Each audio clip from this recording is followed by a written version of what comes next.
Le calife Walid ibn Abd al-Malik était un grand calife. Ensuite, il laisse le pouvoir à Sulayman ibn Abd al-Malik, qui lui aussi a fait des choses extraordinaires, entre autres le siège de Constantinople, c'est d'ailleurs là où il mourra.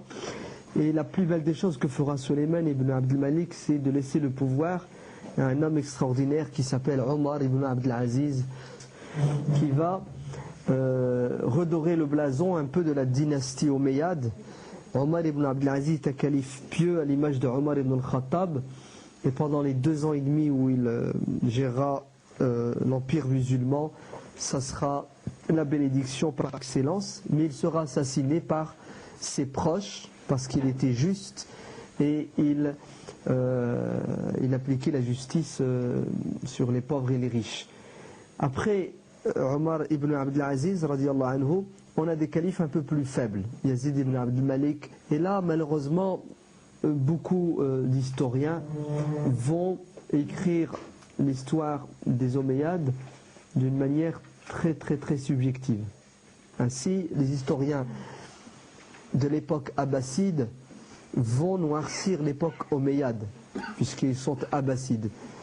Et on va taxer beaucoup de califes omeyyades de débauchés, d'alcooliques, qui ne pensent qu'au sexe et à la luxure, ce qui est en partie faux, en partie vrai.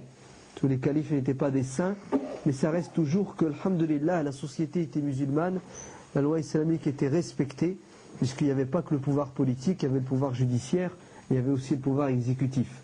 Et puis la décadence de la dynastie omeyyade commence en l'année 125 de l'Hégire avec le calife al-Walid ibn Yazid ibn Abd al-Malik, avec un calife incompétent qui sera d'ailleurs assassiné. La famille royale assassine un de ses membres pour mettre au pouvoir quelqu'un d'autre, et malheureusement on va revoir ces habitudes durant tout le reste de l'histoire des califes musulmans. Le dernier calife omeyyade, Marwan ibn Muhammad, il sera taxé de Marwan al-Himar parce qu'il va prendre la fuite sur un âne. Alors Marwan ibn Muhammad, qui était un très bon calife, mais ne pouvait plus rien faire, le bateau commençait déjà à prendre l'eau. Trop de révoltes, les révoltes kharijites, les révoltes chiites, même l'Andalousie est en ébullition. Et puis la pire des révoltes, c'est quoi? C'est qu'il y a un coup d'État qui se fomente. Les drapeaux noirs commencent à apparaître, c'est-à-dire les Abbassides. Alors les Abbassides, qui sont-ils? Ils font référence à Abdullah ibn Abbas, l'Abbas ibn Abd al-Muttalib, donc des descendants de la famille du prophète sallallahu alayhi wa sallam. Donc ce mouvement d'opposition au régime né dans le Khorasan, à une partie de l'Iran, ce ne sont pas que des Perses qui sont derrière, mais ce sont aussi des Arabes et des membres de la famille du prophète. On les appelle les Husaynides, on les appelle les Alaouis, les partisans de Ali, de Hussein, et puis on finit par les appeler les Shia. Shi'atu, qui veut dire les défenseurs, les partisans d'eux.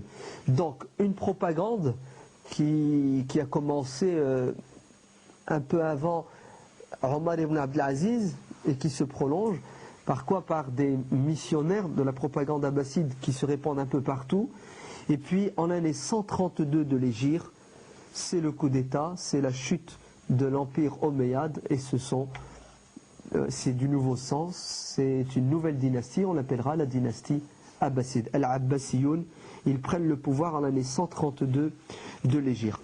Alors, ils prennent le pouvoir avec l'intention, bien entendu, de corriger ce qui n'allait pas, avec l'intention d'appliquer l'islam comme il se doit. Ils sont toujours bien intentionnés, ceux qui font des coups d'État. Et Dieu merci, pendant une période de 100 ans, c'est-à-dire de l'année 132 à l'année 232 de l'Hégire, nous allons avoir une série de califes qui seront à la hauteur. Surtout le fondateur de cette dynastie, Abu Ja'far al-Mansour, qui va faire que, alhamdulillah, l'islam va se répandre encore plus, et puis il va faire énormément de réformes. D'ailleurs, lui-même, Abu Ja'far al-Mansour, va mater des sympathisants qui voulaient mettre au pouvoir des Alaouis, des chiites. Et ce n'était pas du tout le but de la révolution abbassides. Et là, à nouveau, les conflits naissent entre les abbassides qui sont au pouvoir, les chiites, d'accord, qui réclament l'autorité, puisqu'il y avait plus ou moins une entente cordiale entre les deux. Mais les kharijites sont toujours là. Les kharijites qui se sont divisés en une multitude de tendances, qui ont pour point commun la guerre contre l'autorité califale. Okay. Mais malgré tout cela, nous avons des califes forts, des califes très versés dans les sciences religieuses, donc qui font tout pour que l'islam soit appliqué. D'ailleurs, c'est au temps d'Abu Ja'far al-Mansour qu'un nouveau poste est défini, c'est le poste de Qadi al-Qudat, hein, une cour suprême qui a à sa tête un grand juge pour justement mieux organiser la magistrature, avec le Qadi Abu Yusuf. Après, nous avons des grands califes comme Harun al-Rashid, que vous connaissez, hein, avec ses relations internationales, entre autres avec Charlemagne, c'est ça, une expansion extraordinaire de l'islam, mais une fitna qui voit le jour, al-Mu'tazila, c'est-à-dire un courant de pensée qui se dit rationaliste, finit par avoir une emprise totale sur les califes, al-Ma'moun, al-Amin, les fils de Harun al-Rashid, et ils veulent, par le biais du politique, imposer leur mode de pensée. Et effectivement, c'est ce qui va se passer, et ça va être une très grande épreuve pour la majorité des musulmans et des savants en particulier. C'est la fameuse mihna, l'épreuve à laquelle vont résister les savants, et entre autres l'imam Ahmad ibn Hanbal, jusqu'à ce qu'arrive un nouveau calife qui s'appelle al-Mutawakkil, qui va réinstaurer comme religion d'État le sunnisme, qui est la religion de la majorité des musulmans, et reléguer aux oubliettes la pensée mu'tazilite. Un grand calife aussi qui s'appelle al-Mu'tasim. À son époque, les Byzantins avaient repris un peu de force et ils attaquaient les villes frontières, et on connaît tous cette anecdote, hein, les Byzantins qui attaquent une ville musulmane et qui pillent, qui brûlent et qui violent les femmes. Et une femme appellera au secours al-Mu'tasim en disant « Wa Mu'tasima » au secours, ô toi Mu'tasim. Et ça arrivera, ça sera transmis. Et le Mu'tasim a juré de venger ces femmes et de faire payer très cher aux Byzantins leurs exactions. Et ça va être la fameuse prise de Amouria, hein, une très grande ville byzantine. Et puis en l'année 232, la puissance du califat abbasside commence à quoi? À diminuer. Alors pourquoi? Parce que nous avons affaire maintenant à des califes qui sont faibles et à des règlements de compte dans la famille abbasside. C'est-à-dire le frère qui tue son frère pour prendre le pouvoir, voire le fils qui tue le père pour prendre le pouvoir, ou la mère qui dirige derrière le rideau les affaires de l'État. Les califes deviennent des pantins entre les mains, soit de membres de la famille, mais surtout, ce sont les militaires qui gouvernent. Et nous avons une période qui va de l'année 232 à l'année 334 de l'Hégire, un siècle, où le pouvoir est entre les mains des militaires turcs, al-Atrak, islamisés, qui représentaient le gros des armées musulmanes, donc des commandants de l'armée qui étaient devenus forts et puissants, et c'était eux qui mettaient au pouvoir le calife et qui le destituaient. Et ces généraux vont gouverner, et le calife n'aura plus aucune fonction, aucun pouvoir. Il est là pour signer uniquement. Et ça va être le désordre, parce qu'il n'y a plus d'autorité, donc il n'y a plus de respect de l'autorité califale. Et puis qui dit armée dit exaction, dit mauvaise gestion des ressources de l'État. Donc une faiblesse du califat, de ce qu'il représente, et une gestion militaire avec toujours des révoltes par-ci et par-là. Une fois les Turcs destitués, une nouvelle dynastie, une nouvelle famille de militaires prend le pouvoir. On les appelle les Bouyides, al-Bouayhiyoun, prendront le pouvoir jusqu'à l'année 447 de l'Hégire, encore pendant 100 ans. Et cette fois, cette famille, cette dynastie, elle est chiite. Elle naît dans une partie de l'Iran, Elle grossit, et c'est toujours des coups d'État, hein, des coups d'État militaires. On défait les Turcs, on installe une famille qui s'appelle les Bouyides, qui gouverne. Le calife ne sert à rien, et ils vont tout faire pour promouvoir le chiisme. Elle s'affaiblit à nouveau à cause des guerres à l'intérieur de la famille, partage de territoire et tout ce que vous voulez. Et voilà une nouvelle dynastie qui va régner, qui s'appelle les Seljoukides, As-Salajiqa, qui sont à nouveau des Turcs musulmans sunnites qui naissent et qui prennent le pouvoir à une période cruciale. On est dans la période des croisades, de l'année 447 à l'année 590. Les Seljoukides prennent le pouvoir et sont des combattants. Et c'est à nouveau une expansion de l'islam, en particulier en Asie mineure. L'Asie mineure, c'est la Turquie actuelle. On sait que c'était une partie de l'empire byzantin. Donc ces Seljoukides du 109, qu'est-ce qu'ils font? L'islam se répand à nouveau, et bien entendu ça va attiser la colère des Byzantins. Il va y avoir une fameuse bataille décisive, la bataille de Malazikard, où les musulmans vont battre les Byzantins.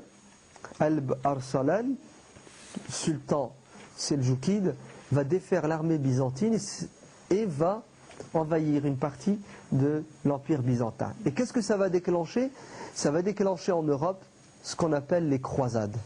Alors pourquoi est-ce que les croisades voient le jour? Pour plusieurs raisons. Un, il y a une effervescence religieuse en Europe.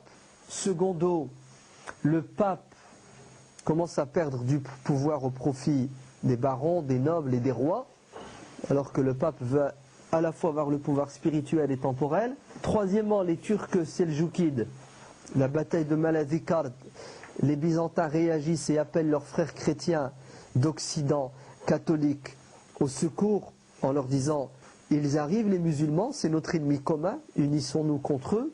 Et puis le désordre et la fitna dans le monde musulman. Les Turcs seljoukides, du moins les premiers sultans seljoukides sont forts, et après ils laissent le pouvoir à leurs enfants. Généralement ils ont 5, 10, 15, 20 gosses. Donc automatiquement cet empire se morcelle. Donc il s'affaiblit, et puis ce sont des guerres fratricides. Chacun veut élargir son royaume aux dépens de son voisin. Et ça crée quoi? Ça crée des troubles et des dissensions. Et il est arrivé que des pèlerins chrétiens soient pris pour cible. Tout ceci fait que en 1095, à Clermont-Ferrand, en Auvergne, le pape Urbain II appelle à une croisade, c'est-à-dire à une guerre au nom de notre religion, nous chrétiens, contre l'infidèle, le païen, le sarrasin. Une guerre qui a déjà commencé dans une partie du monde musulman, l'Andalousie, mais on y reviendra après. Donc la croisade, la première croisade, on l'appelle la croisade des pauvres gens, qui est dirigée par Bernard l'Ermite, c'est-à-dire les va-nu-pieds. Des gens à qui on a fait croire qu'ils allaient trouver le paradis dans le monde musulman. Cette populace, elle a été taillée en pièces par les Turcs seljoukides, quand ils ont débarqué en Anatolie. Les musulmans dominent l'Asie mineure. Il reste de l'empire byzantin que la partie occidentale. Byzance, de l'autre côté de la mer de Marmara. Donc, ils débarquent. Kilij Arsalan, les Seljoukides les reçoivent avec leur épée tranchante, mais quelques mois plus tard, la croisade des barons et des seigneurs commence, et en quelques mois, le 15 juillet 1099, Jérusalem tombe. Alors qui dit chute de Jérusalem, dit la chute de toutes les villes côtières, c'est-à-dire ils ont commencé par les villes turques, et ensuite ils arrivent à une ville, tampon, qui s'appelle la ville de Roha, Édesse, la ville de Orfa aujourd'hui en Turquie. Et là ils vont créer un royaume franc, le royaume d'Édesse. Ils prennent Tripoli, ils créent à nouveau un royaume, le royaume de Trablus, Tripoli, Tyr, le royaume de Sour, de Tyr, et Jérusalem, avec le massacre que vous connaissez de 70 000 personnes. Alors, les Turcs seljoukides, c'était la seule puissance militaire à l'époque efficace. ils subissent une défaite qui est très lourde. Malheureusement, il y a une dynastie en Égypte qui s'appelle la dynastie fatimide. On les appelle en vérité l'Ubaydiyoun, chiites ismaélites. Donc c'est vraiment des gens qui sont très très très éloignés de l'islam orthodoxe. Ils sont déjà au pouvoir depuis un bout de temps et ils ne rendent plus de compte au calife abbasside. Les Seljoukides, eux encore, ils reconnaissaient le calife. Du moins, le calife, ils reconnaissaient le calife fantoche, mais c'était eux qui dirigeaient. Mais les Fatimides, eux, étaient indépendants et ils dominaient en Égypte et dans l'Afrique. L'Afrique, c'est-à-dire le nord de l'Afrique jusqu'aux limites d'autres empires, les Morabitoun, les Mouahidoun, dont on parlera. Et ces Fatimides, malheureusement, ouvrez bien vos oreilles, vont s'allier aux croisés chrétiens contre les musulmans, contre les Seljoukides. Alors ils s'allient avec eux pour prendre Jérusalem, pour prendre la Palestine, pour des raisons politiques tout simplement, car les Fatimides considéraient les Seljoukides comme des concurrents, des ennemis, qui pouvaient leur prendre l'Égypte. Donc il vaut mieux s'allier avec les chrétiens et on se partage le butin et on élimine un ennemi commun. Manque de peau, les chrétiens vont se retourner contre les Fatimides eux-mêmes, puisqu'ils ne respectent pas leur engagement, et les Fatimides auront tout perdu, surtout l'honneur, puisqu'ils ont trahi sur tous les plans. Donc, prise de Jérusalem, prise de toute la côte méditerranéenne, c'est-à-dire toute la Palestine, le Liban, une partie de la Syrie. Et alhamdulillah, les Seljoukides ne cesseront de combattre les croisés, avec des hauts et des bas, et souvent des bas à cause de la division, à cause d'une multitude de royaumes où des princes seljoukides se considèrent comme des sultans, ils ont tous les pouvoirs. Et au lieu de s'unir pour attaquer les croisés, ils se font la guerre, pire, ils s'unissent aux croisés contre leurs frères. Et quand je dis frères, c'est arrivé dans l'histoire que des frères de sang, chacun de son côté, fait une alliance avec un royaume chrétien, le royaume d'Édesse par exemple, avec le sultan de Halab, le royaume de Jérusalem avec le sultan de Damas, pour une histoire de quoi? De territoire, une histoire de pouvoir. La période des croisades est riche en enseignement, pour vous montrer jusqu'où les musulmans sont capables. Et l'histoire ne fait que se répéter, vous êtes bien d'accord? Vous voyez ce qui se passe aujourd'hui avec les alliances dans cette crise du Golfe. Alors il faut attendre un personnage charismatique qui s'appelle Imaduddin Zanki, qui lui essaie plus ou moins de faire la paix avec ses frères, ou il les laisse faire, et il s'attaque aux croisés. Et c'est cette famille, la famille des Zanki, qui, alhamdulillah, va commencer la reconquête des territoires musulmans pris par les croisés. Et on a un autre grand personnage qui s'appelle Nur-Din Mahmoud al-Shahid. Nur-Din Mahmoud al-Shahid, un sultan très pieux qui ressemble à Omar ibn Abdelaziz.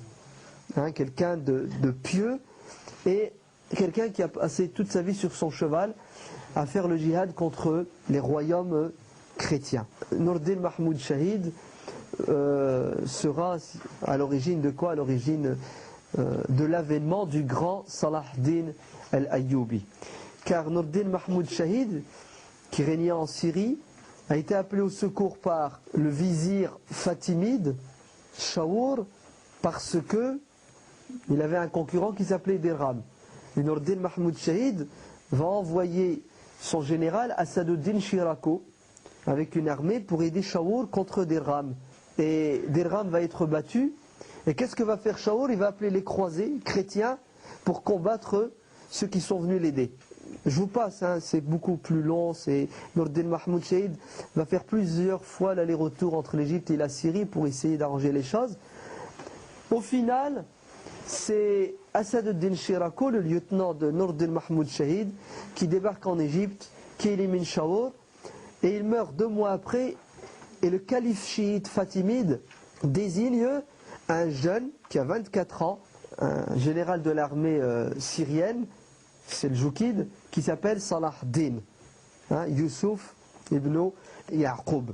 Et c'est Youssouf donc qui devient ministre, et Youssouf va éliminer le calife fatimide, et une dynastie voit le jour. On l'appelle la dynastie Ayyubide. Ayyubiyoun. Parce que Salah ad-Din s'appelle Yusuf ibn Yaqub ibn, il y a Ayyub dans l'histoire. Donc c'est toujours comme ça, hein, la dynastie porte le nom d'un ancêtre. Donc Salah ad-Din devient le prince incontesté de l'Égypte. Il réorganise l'Égypte, il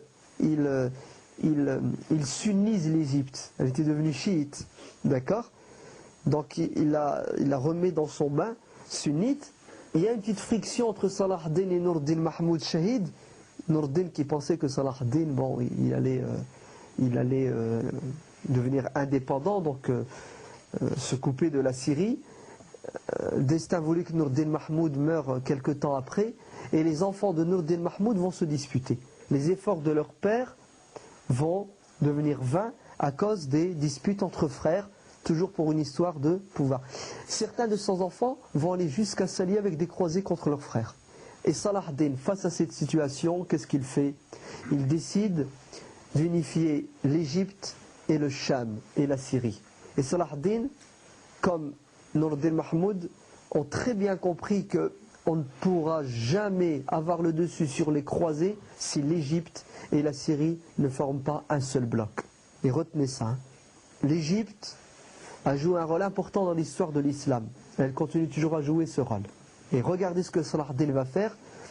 Il va enlever tous ces princes seldjoukides et il va unifier l'Égypte et la Syrie et les armées musulmanes contre les croisés. Pendant un moment, il fait une trêve avec les croisés. On fait la paix. Pourquoi? Pour mettre de l'ordre dans le monde musulman. Et il met de l'ordre, et ensuite, c'est le djihad contre les croisés. Et Salah ad-Din va... La fameuse bataille avant le Quds, la grande bataille qui a permis justement la reconquête de l'Quds. C'est la bataille de Ain Jalut. La bataille de Ain Jalut, le puits de Goliath. C'est pas loin de l'Quds. Et Salah ad-Din va défaire les armées chrétiennes et 2 mois plus tard, il va prendre le Quds de Jérusalem. Alors on connaît tous la bonté, la gentillesse de Salah ad-Din. Il ne va pas massacrer Salah ad-Din. Au contraire, il va donner la liberté aux chrétiens de quitter Jérusalem, hein, les envahisseurs. Même, il va leur donner la liberté de prendre leurs biens.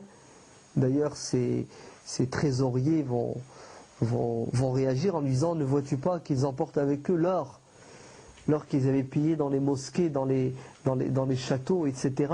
Mais Salah ad-Din était trop bon, et c'est une erreur. On est capable de dire ça aujourd'hui parce que vous verrez les conséquences. Bref, Jérusalem est reprise, alhamdulillah, c'est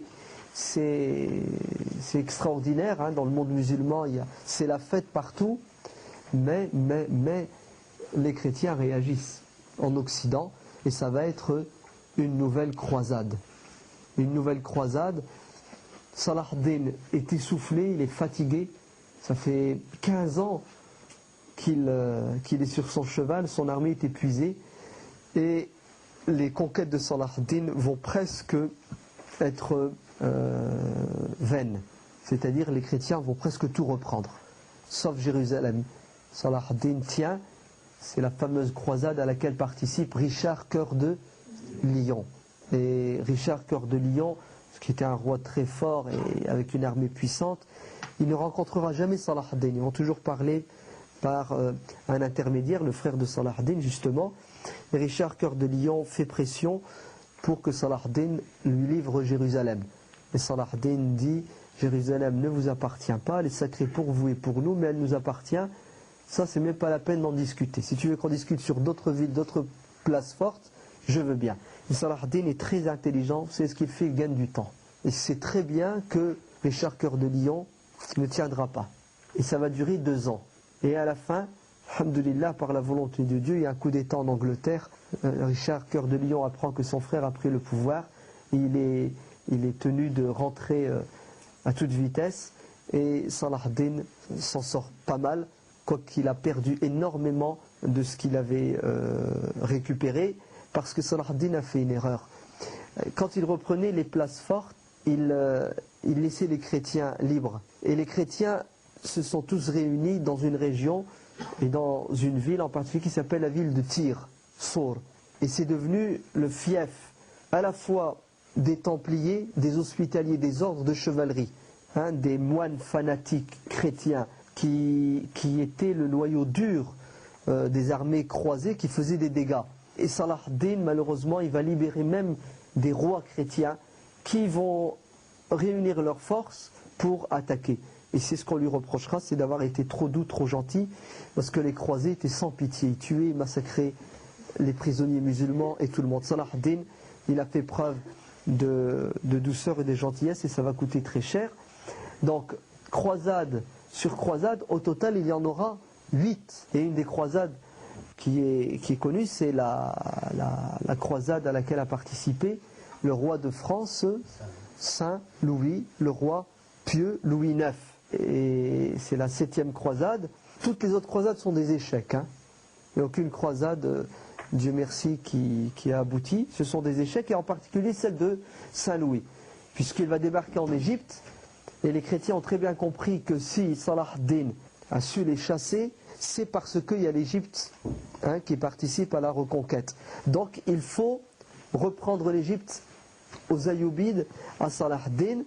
Donc les croisades maintenant passent par l'Égypte. Et c'est la défaite totale, puisque Saint Louis sera fait prisonnier et il sera rançonné. Et ce qui est bizarre avec Saint Louis, le roi pieux, c'est que le calife musulman, le Kamil, lui demandera de jurer, de prêter serment de ne plus s'attaquer aux musulmans. Il paie la rançon et il jure. Il rentre en France et il prépare une nouvelle croisade.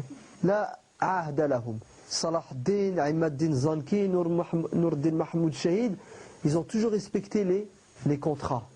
Les croisés n'ont jamais respecté. Salah ad-Din s'était mis d'accord avec les chrétiens pour que les pèlerins circulent en paix. Qu'est-ce que va faire Renaud de Châtillon? Il va attaquer une caravane de pèlerins musulmans. Et il va attaquer, vous savez quoi? Médine. Il débarque en Arabie et il a été arrêté par l'armée musulmane à quelques kilomètres de Médine. Il était parti déterrer la tombe le corps du prophète sallallahu alayhi wa sallam. Renaud de Châtillon, un fanatique chrétien. Et Salah ad-Din l'exécutera de ses propres mains. Donc, les croisades, il y a même eu une croisade, on l'appelle la croisade des enfants. En France, un jeune garçon de 13 ans prétend avoir vu le Christ qui lui a dit « c'est vous qui allez reprendre Jérusalem aux païens, aux sarrasins ». Et des milliers d'enfants en Europe se sont coalisés et ce sont les Vénitiens qui doivent les transporter avec leurs bateaux, c'est pour les ramener. Croisade des enfants. Et qu'est-ce que vont faire les Vénitiens qui sont des commerçants avant d'être des chrétiens? Ils vont embarquer tous ces enfants et puis ils vont s'amuser à les vendre comme esclaves dans toute la côte méditerranéenne. Et elle va se terminer de cette manière, cette croisade des enfants. En fait, si la première croisade, la deuxième, étaient des croisades animées par le sentiment religieux, après c'était devenu du business. Vous comprenez? C'était purement politique et économique. La preuve, plusieurs croisades, plusieurs armées croisées ne sont jamais arrivées à Jérusalem. Elles ont fait la conquête de ce qui restait de l'Empire byzantin. Et elles pillaient les églises chrétiennes. Et les rois chrétiens ont fini entre eux par se faire la guerre entre eux, à s'unir, à s'allier avec des musulmans contre leurs frères chrétiens. La dunya prend vite le dessus sur les bonnes intentions. Qui va en découdre avec les croisés? C'est pas la dynastie Ayyubide, puisqu'elle va faiblir avec le temps, mais c'est une nouvelle dynastie musulmane qu'on appelle les Mamelouks, al-Mamalik, qui naissent en Égypte, qui renversent les Ayyubides, qui est devenu faible. Les Mamelouks prennent le pouvoir. Mamelouks, c'est-à-dire des esclaves. Les Ayyubides, leur armée à un moment donné n'était faite que d'esclaves, des esclaves de toutes les régions, musulmans. Donc les Mamelouks prennent le pouvoir et continuent la guerre contre les croisés. Et on a des grands sultans Mamelouks tels Saif Din Qutuz ou Al-Dahir Baybar. Et ce sont eux et d'autres qui vont nettoyer le monde musulman des croisés. Et en même temps, pendant la période des croisades, vers la fin, les croisades ça dure 2 siècles, 200 ans. Il y a un nouveau malheur qui frappe le monde musulman, c'est l'invasion des Mongols. Donc les Mongols qui viennent de l'Asie. Et d'ailleurs, il y avait des correspondances entre les rois chrétiens et le pape et les Mongols pour justement encercler les musulmans. Les croisés par l'ouest, les Mongols par l'est. Et je ne sais plus quel est le roi de France qui a offert sa fille au roi mongol païen. Hein, c'était des gens qui adoraient. C'était carrément en opposition avec le christianisme. Hein, mais il donne sa fille, qui devient une princesse mongole, pour justement faire pression sur l'empereur mongol, Gengis Khan, et les autres, pour attaquer le monde musulman. Et c'est ce qui va se passer effectivement. C'est la déferlante mongole, et c'est un massacre à la tronçonneuse. Les musulmans sont trop faibles, ils n'arrivent pas à les arrêter. Et Bagdad, donc le symbole de la puissance, quoique le calife n'avait plus tellement de rôle et de pouvoir, c'était surtout les militaires qui gouvernaient, en l'année 656 de l'Hégire, Bagdad tombe. Et si elle tombe, ouvrez vos oreilles, c'est pas grâce à la force des Mongols, bien qu'ils aient été forts, mais c'est à cause de la trahison. À cause de la trahison de qui? Du ministre, premier ministre, hein, celui qui était juste en dessous du calife, chiite, qui s'est vengé et qui a ouvert les portes aux Mongols. Et c'est le massacre. Hein. Les historiens parlent d'1 million à 1,5 million de morts. Et il n'avait fait que tuer des êtres humains. Ça passerait, entre guillemets. Hein. Mais vous savez ce qu'ils ont fait? Ils ont brûlé. Bagdad, c'était la capitale. C'était le centre intellectuel du monde musulman. Des centaines de bibliothèques, des millions de livres ont été brûlés. Hein, donc c'est vraiment la catastrophe au niveau civilisationnel. Et ils ne s'arrêtent pas à Bagdad. Hein, ils continuent et ils attaquent la Syrie. Et heureusement, alhamdulillah, nous avons Saif el-Qutuz justement qui les arrête. Et puis la fameuse résistance de Damas avec l'imam Ibn Taymiyyah, qui prend l'étendard du djihad contre les Mongols. Parce que les Mongols, vous savez, ils étaient craints et les musulmans fuyaient devant les Mongols. Et ce que les gens disaient à l'époque, c'était les Mongols sont invincibles. On ne peut pas gagner contre les Mongols. Ouais, on ne peut pas arrêter les Américains, c'est impossible. Ils ont le nombre et les armes. Donc les Mongols faisaient ce qu'ils voulaient dans le monde musulman, mais alhamdulillah, avec des gens comme Ibn Taymiyyah et d'autres, ils ont réussi à redonner un peu d'espoir et de courage aux musulmans. Et les Mongols ont été stoppés, arrêtés, et le miracle de l'histoire arrive, les Mongols se convertissent à l'islam. Et ça, on ne comprend plus rien en tant qu'historien athée, mathématicien. En principe, ceux qui dominent ne suivent jamais la religion des dominés, ni leurs coutumes. Ils l'imposent, puisque les autres sont en position d'infériorité. Là, c'est le contraire. Les dominants suivent les dominés. Donc les Mongols se convertissent à l'islam et ils font volte-face, demi-tour. Ils repartent d'où ils viennent et ils refont la conquête de quoi? De la Chine et ils vont...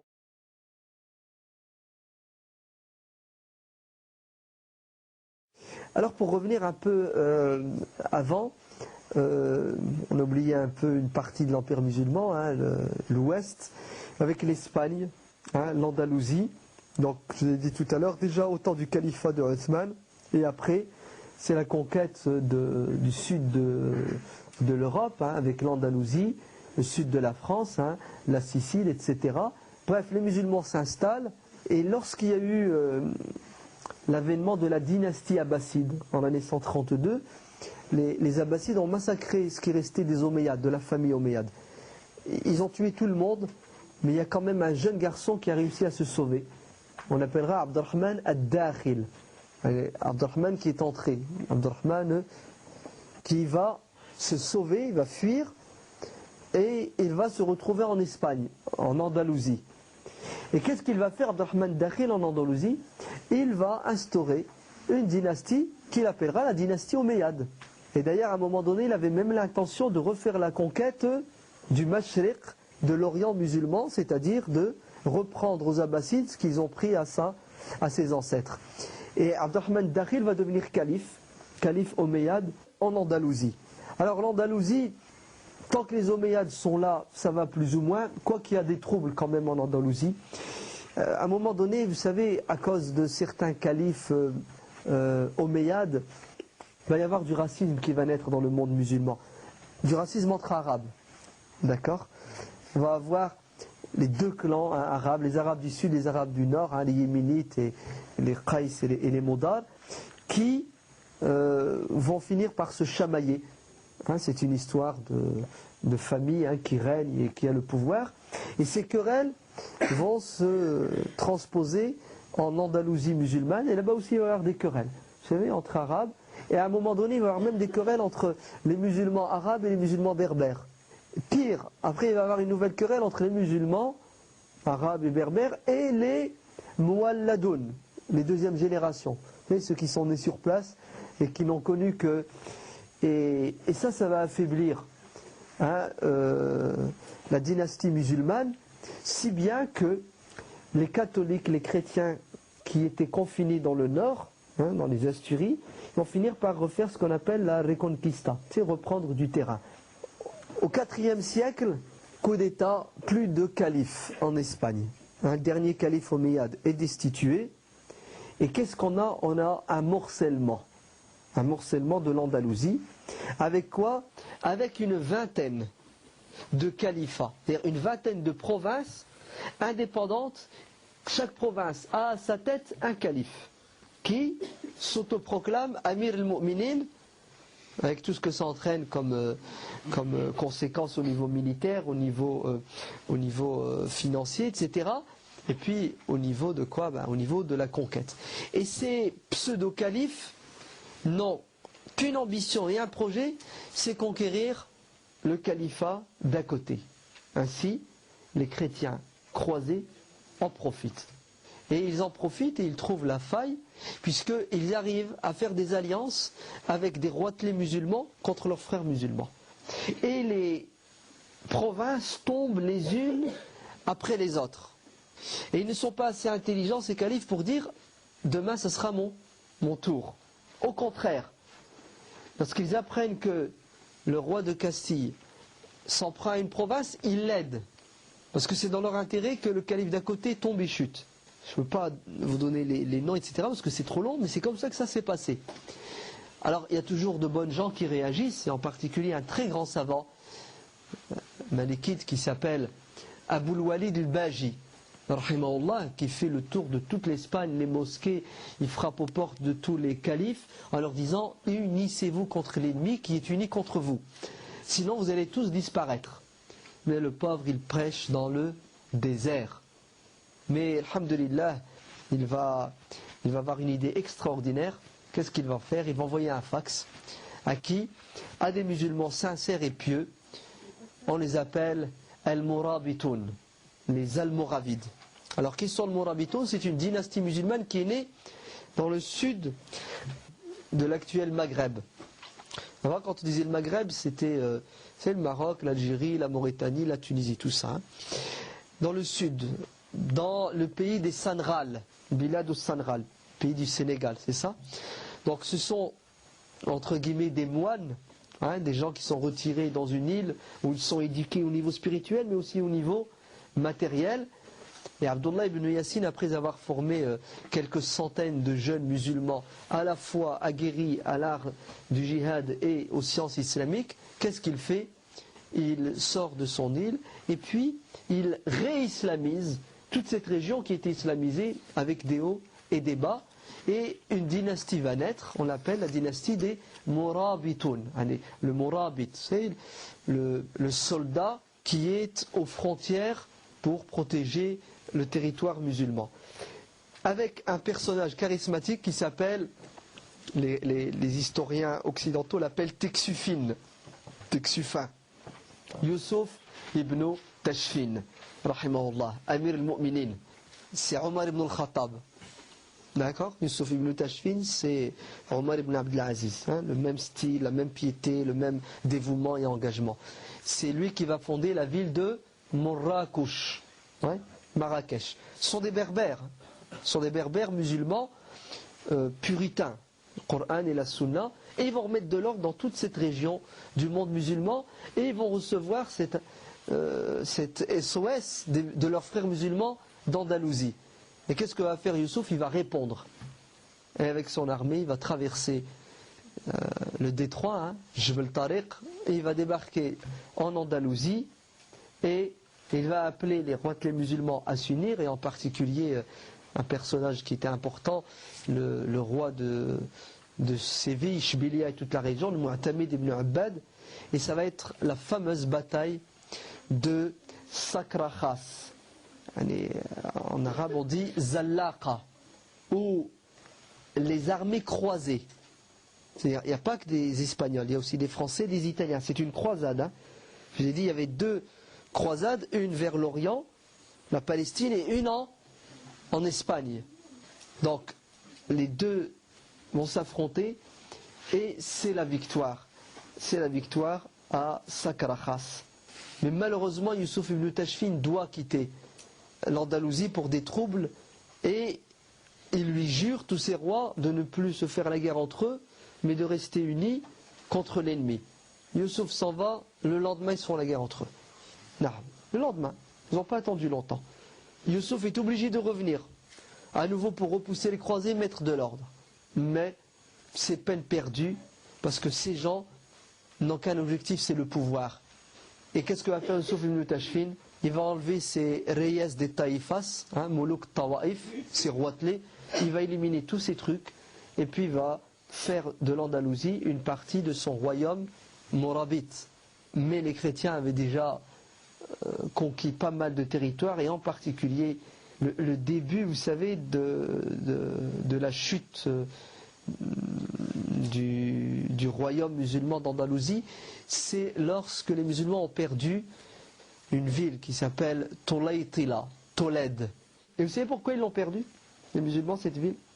Ils l'ont perdu à cause d'un roitelet musulman qui a accueilli chez lui un roi chrétien qui tuait des musulmans mais qui a dû fuir parce que ses frères chrétiens ont fait un coup d'état contre lui. Il l'a accueilli dans sa ville pendant des années, il l'a nourri, il l'a logé, et ce roi, quand il repartira dans son royaume et reprendra le pouvoir, il va venir prendre la ville de Tolède, et depuis la chute de Tolède, les musulmans ne se sont jamais remis de cette défaite, malgré les Mourabitoun qui vont retarder.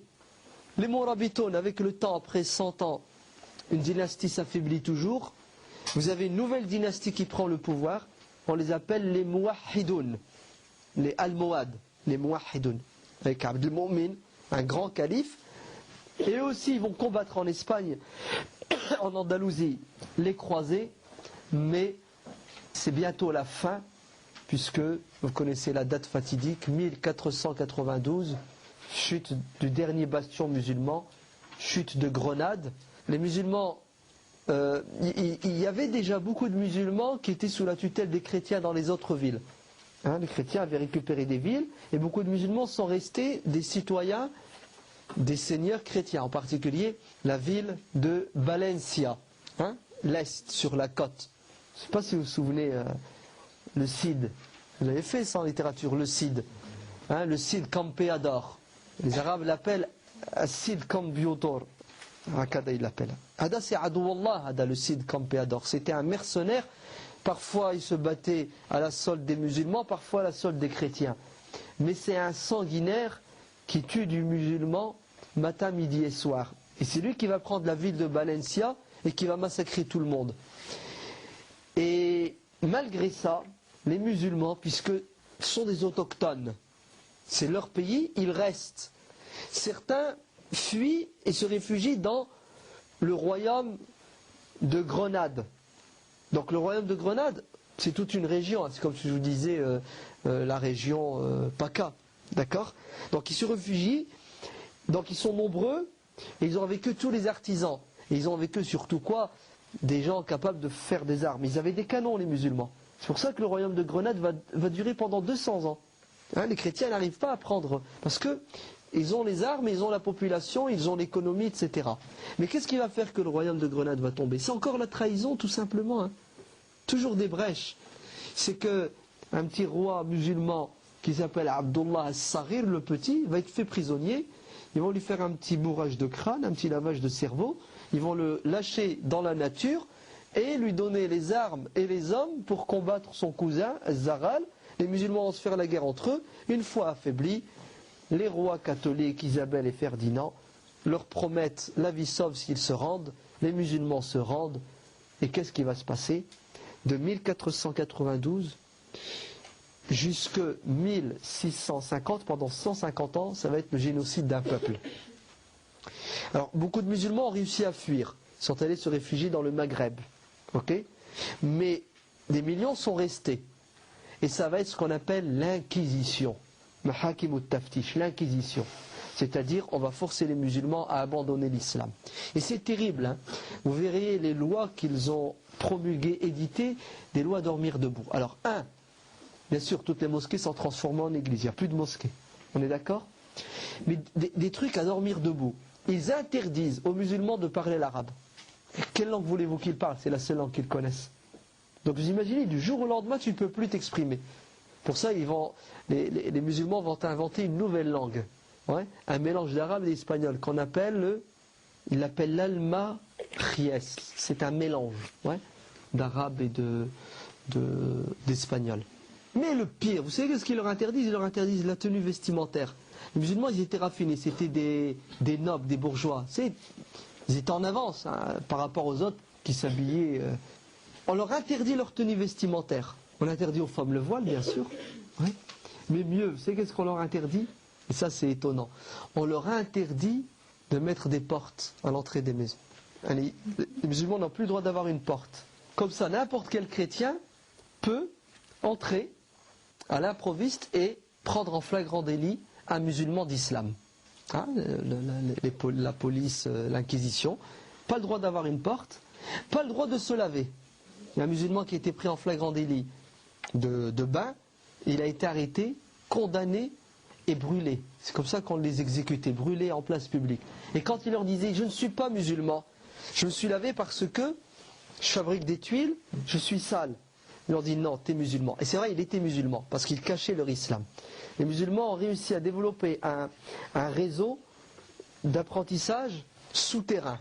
Les mosquées étaient sous terre avec les al-Faqiyes, al-Fuqaha, qui enseignaient le Coran sous terre et qui pratiquaient la religion sous terre. Et cette langue qu'ils ont inventée leur servait pour véhiculer la religion. Mais avec le temps, après 100 ans, 150 ans, ouvrez vos oreilles, 150 ans de répression, de massacre, les musulmans sont encore musulmans. Il y a même des révoltes de musulmans dans la chaîne de montagnes qui se trouve au sud de l'Espagne, les Al-Bukharas, Al-Busharat, on dit en arabe. Des musulmans qui s'appellent Domingo, qui s'appellent Juarez, des Moujahidines. Naam, ah oui, ils ne pouvaient plus porter de nom à consonance arabo-musulmane. Et ils se révoltent, mais tout est écrasé. Dieu merci. Entre-temps, les Ottomans ont pris le pouvoir. Nouvelle dynastie, les Ottomans. Et les Ottomans aident un peu leurs frères. Et il y a un général, un amiral, Amir al-Bahr, Amir al-Bahr, le commandant de la flotte. Un amiral qui s'appelle, ils ont sali son image, ils en ont fait un corsaire pirate. Barberousse. Barberousse le méchant, ouais, le pirate. Qui est ce Barberousse? C'est Khayruddin. Khayruddin, il s'appelle. Il a été délégué par l'armée turque, pourquoi? Pour justement rapatrier les musulmans d'Espagne, d'Andalousie. Avec sa flotte, il attaquait la flotte chrétienne et permettait aux musulmans de quoi? De se sauver et de venir. Et en 1724 ou 25, je ne sais plus exactement la date, on a découvert, c'était les derniers 6 musulmans à Madrid. Ils ont été tués, brûlés. Fini. Plus aucun musulman dans cette région. Alors, il n'y a pas que cette partie que les musulmans ont perdue, ils ont perdu beaucoup d'autres parties du monde, de leur territoire musulman. Ils avaient déjà perdu la Sicile bien avant. Sicile qui avait été conquise dès les premiers temps de l'islam par Assad ibn al-Furat, Al-Qadi al-Assad, il y avait 80 ans. Et cette Sicile qui était devenue une partie du monde musulman où grouillait le savoir. Et d'ailleurs, Frédéric II, l'empereur de Prusse, qui lui va grandir en Sicile. Il connaîtra l'arabe, il connaîtra la littérature, les sciences musulmanes. Il va devenir roi d'Allemagne, de Prusse. Je crois que c'est la 6e croisade. C'est Frédéric II qui va mener cette 6e croisade. C'est une croisade étonnante. Primo, le pape va excommunier Frédéric II, il le considère comme quelqu'un qui n'est plus chrétien, Et d'ailleurs, Frédéric II ne s'est jamais dit chrétien, il était plus un libre penseur athée. Et quand il arrive, il débarque dans le monde musulman, vous savez qu'est-ce qu'il fait Frédéric II? Il vit en parfaite cohabitation et convivialité avec les musulmans, parce qu'il connaît les musulmans, il a grandi avec eux en Sicile, il connaît parfaitement l'arabe. Et il dira, ce sont eux les gens civilisés, les musulmans, et non pas nous, les chrétiens d'Europe, qui sommes des sanguinaires et des barbares. Pour ça, cet homme, c'est un personnage très troublant. Certains disent qu'il était musulman, d'autres disent non. Peu importe. En tout cas, toutes ces îles de la Méditerranée vont tomber les unes après les autres. Et puis, les Ottomans, donc voient le jour. Et parmi les Ottomans, vous avez un grand personnage qui s'appelle Mohammed ibn Murad. On l'appelle Mohammed el-Fatih, Mohammed le conquérant. C'est lui qui va prendre Constantinople, la ville de Constantinople, dernier bastion byzantin en Orient. Et les Turcs ottomans, donc nouvelle puissance, ils vont venir jusqu'aux portes de Vienne. Et ça va déstabiliser plus ou moins l'Occident qui est en train de se restructurer. Et les Ottomans n'auront pas la main mise sur tout le monde musulman. Il y aura toujours certaines régions qui seront indépendantes. Par exemple le Maghreb. Le Maghreb Aqsa, c'est-à-dire le Maroc d'aujourd'hui. L'Algérie, elle sera sous la domination des Ottomans, le Nord, l'Égypte, le Moyen-Orient. Mais il y a des bons califes, il y a des mauvais califes. Pour une anecdote toute simple, pour vous dire qu'il n'y avait pas que des bonnes choses dans l'histoire du monde musulman, ce qui s'est passé avec les Abbassides va se répéter avec les Ottomans. Et à un moment donné, c'est l'armée qui va gouverner. L'armée, une partie de l'armée, ce qu'on appelle les janissaires. Les janissaires, c'est-à-dire des soldats qui ont été formés depuis la tendre enfance. Ils vivent pour le calife et ils meurent pour le sultan, le calife. Et ce sont ces janissaires qui vont détruire eux-mêmes l'Empire ottoman, puisque les califes ne serviront plus à rien. Ce sont eux qui vont diriger les guerres entre eux, les injustices et tout ce que vous voulez.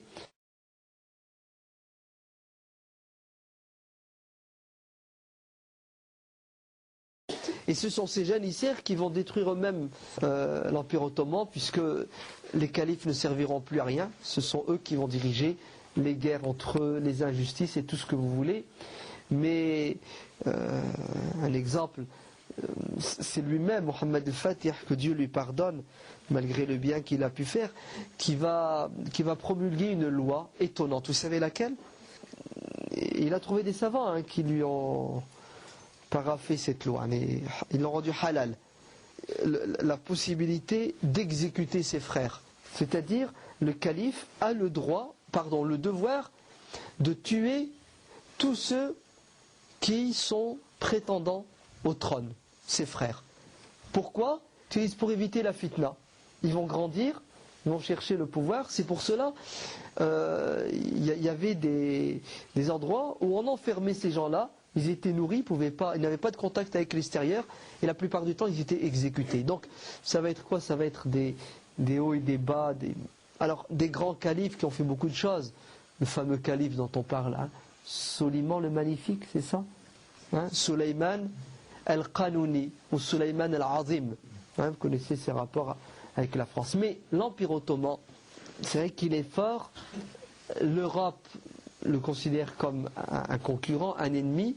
Donc ça va être une course contre la montre pour justement détruire cet empire. Alors qui? L'Europe occidentale et la Russie.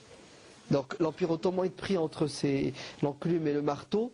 Et puis on va le grignoter, si bien qu'au XIXe siècle, les Anglais, les Français, même les Grecs vont s'infiltrer dans cet empire et puis vont faire ce qu'ils veulent.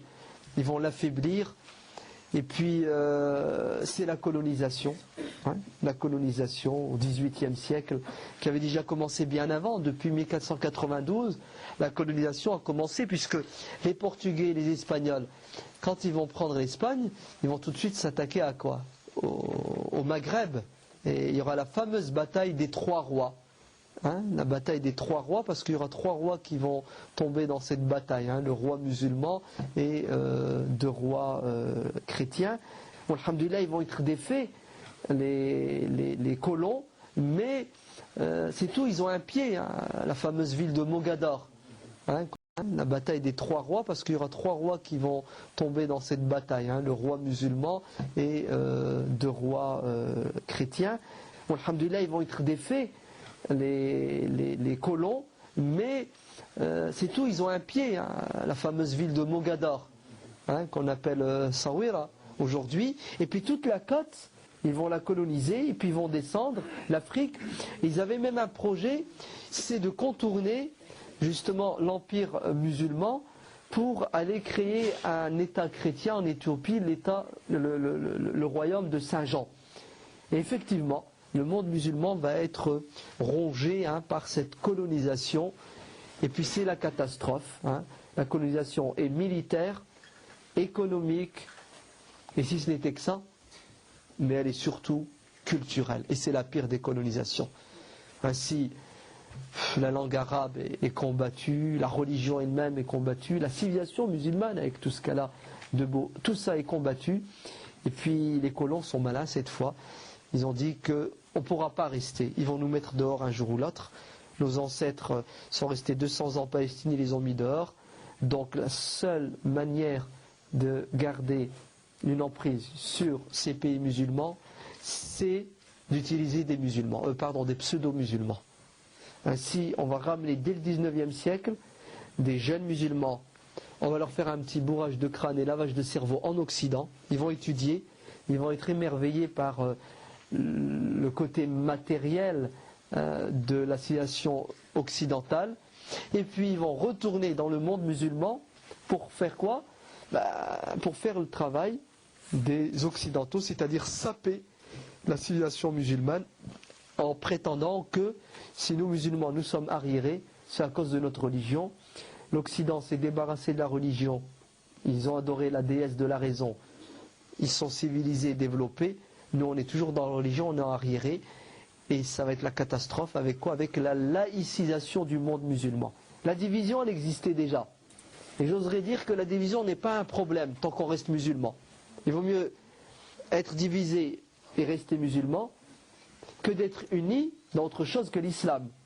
L'idéal c'est d'être unis dans l'islam. Mais les musulmans vont le pouvoir politique, les structures de l'État, l'enseignement, tout ça va être laïcisé. Et puis bon, c'est 1924, la date fatidique que vous connaissez, le symbole de la communauté musulmane tombe, plus d'empire ottoman, destitution du calife Abdelhamid.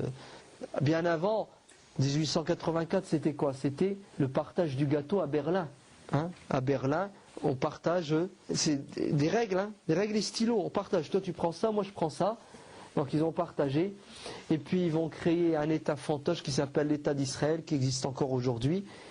Et ils vont surtout, comme je vous ai dit, coloniser les musulmans au niveau culturel. Et les musulmans vont se diviser en deux. À un moment donné, c'est plus le cas actuellement, mais c'était le bloc de l'Est et le bloc de l'Ouest. Comme les pays occidentaux. Vous avez le bloc de l'Est, le bloc de l'Ouest. Chez les musulmans aussi, vous aviez des pays où la population est musulmane en majorité, soit ils sont avec l'Est, par exemple le Maroc était avec l'Ouest, l'Algérie elle était avec l'Est, c'est ça ? Tunisie avec l'Ouest, Libye avec l'Est. Et ainsi de suite, c'est blanc, noir, blanc, noir. Et ils n'ont qu'un souci, c'est quoi ? C'est de combattre leurs voisins ou d'empêcher leurs voisins de se développer et puis empêcher l'islam de respirer.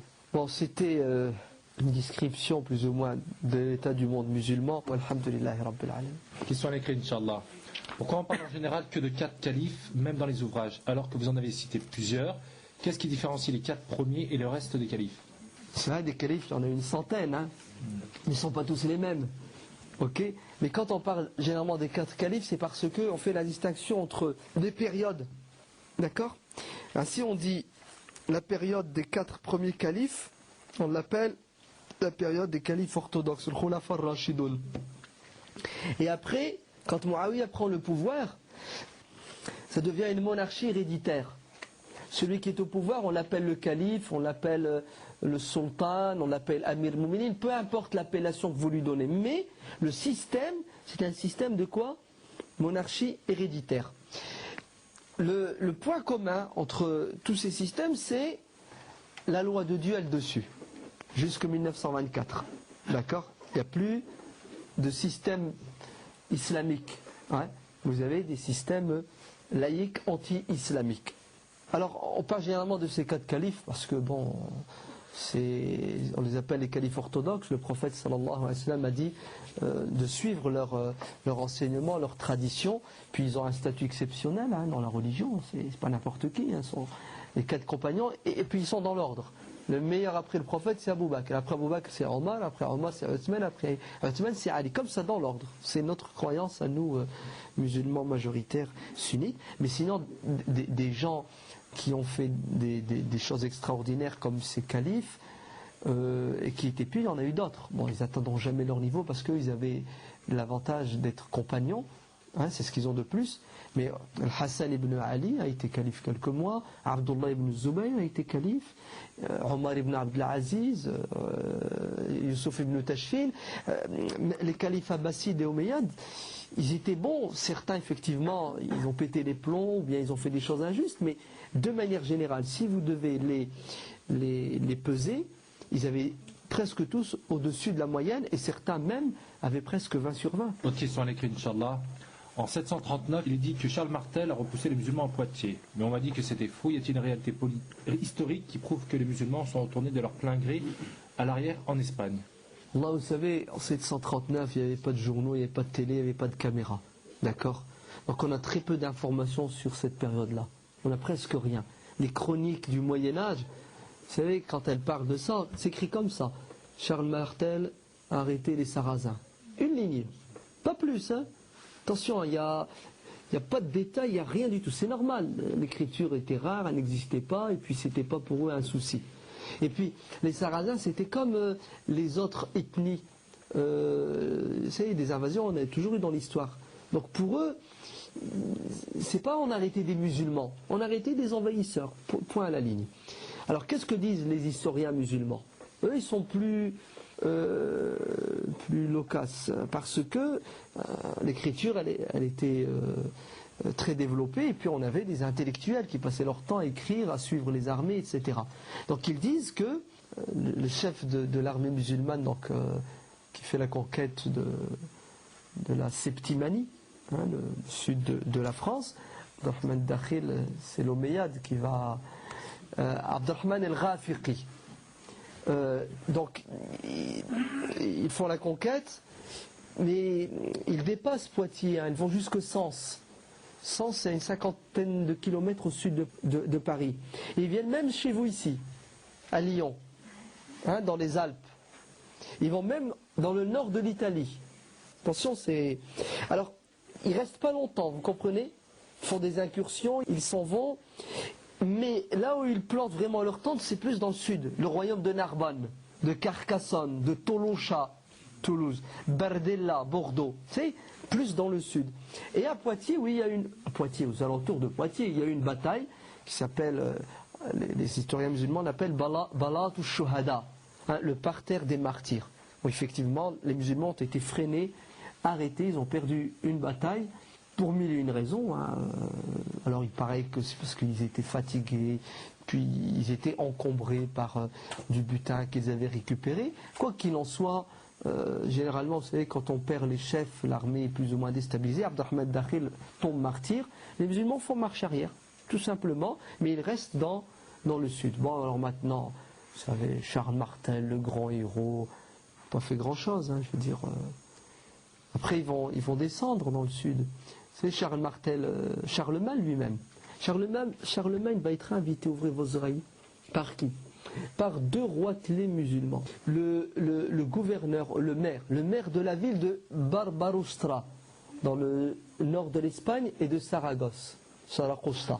Ils vont appeler Charlemagne avec son armée pour qu'il vienne et ensemble aller combattre Abdurrahman el-Dakhil, leur frère. Et Charlemagne, dès qu'il reçoit le Fox, il est content, lui. Il trouve des alliés musulmans contre des musulmans. il vient avec son armée, avec son neveu, Roland, et alhamdulillah, ces deux traîtres vont se repentir, et quand Charlemagne va arriver, ils vont lui claquer les portes au nez, et puis, bon, crise de conscience. Et qu'est-ce qui va arriver? Ils vont se retourner contre Charlemagne, et les Bashkans, les Basques et les musulmans vont s'attaquer à l'armée de Charlemagne qu'ils vont décimer dans les Pyrénées. D'accord? Wallahu a'lam. Alors, donc, quel était le rôle de Médine et Mecca pendant et depuis le califat? Or, le fait que c'est des lieux sacrés. Donc Médine a été la capitale des califes orthodoxes jusqu'à un moment pour Ali ibn Abi Talib. Après il a quitté Médine et est allé à Koufa. Médine et la Mecque ne sont jamais redevenues, ou la Mecque n'a jamais été des capitales politiques. C'était Médine, après le Koufa pour Ali, Damas, Bagdad en Irak, les Abbassides, et Istanbul. Bon, puis il y a eu des capitales périphériques. Les Fatimides c'était le Caire, Samarkand pour les Ghaznaouiyas, Marrakech pour les Morabitoun, Cordoba pour les Amawiyoun en Espagne, etc. Mais sinon, la Mecque et Médine ont gardé toujours leur aura religieux. C'était des capitales spirituelles du monde musulman, des lieux sacrés avec le Quds, avec Jérusalem. Wallahu a'lam, walhamdulillahi rabbil alamin.